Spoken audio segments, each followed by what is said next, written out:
Hi guys, welcome to முப்படை training academy. So guys, எல்லாருமே ஆவலா எதிர்பார்த்துட்டு இருந்த எஸ்ஐக்கான பிசிக்கல் டேட்டுக்கான அட்மிஷன் ஆல் டிக்கெட் வந்து வெளியே வந்துருச்சு.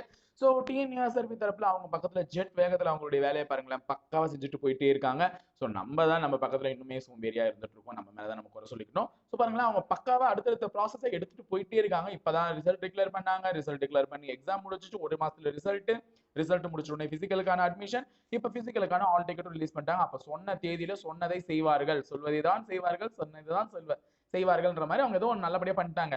சோ இது வந்து என்ன ஒரு அலர்ட் நமக்கு எல்லாம் கொடுக்குதுன்னா, அடுத்தடுத்த ப்ராசஸ் அவங்க எல்லாத்துலயுமே எல்லா ரெக்ரூட்மெண்ட்லயும் வேக வேகமா நடத்துவாங்கன்றத குறிக்குது.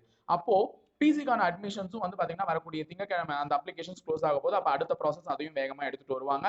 ஸோ அதனால எல்லாருமே நல்லபடியா பண்ணுங்க கைஸ், அதுதான் நமக்கு ரொம்ப முக்கியமான ஒரு விஷயம். ஸோ பிசிக்கலுக்கு போற எல்லா நண்பர்களுமே நல்லபடியா பிராக்டிஸ் பண்ணுங்க. சீக்கிரமா உங்களுக்கு எதுலன்னா சிங்கிள் ஸ்டாராவது அட்லீஸ்ட் போட்டு ட்ரை பண்ணுங்க. ஏன்னா டபுள் ஸ்டார் போடலன்னா, சிங்கிள் ஸ்டார் கூட போடலன்னா டிஸ்குவாலிஃபை பண்ணி விட்டுருவாங்க. ஸோ முடிஞ்ச அளவுக்கு சிங்கிள் ஸ்டார் போட ட்ரை பண்ணுங்க. டபுள் ஸ்டார் போடுறவங்களுக்கு ஆல் த வெரி பெஸ்ட். நல்லபடியா டபுள் ஸ்டார் போட்டு வேலையை வாங்கிட்டு வாங்க.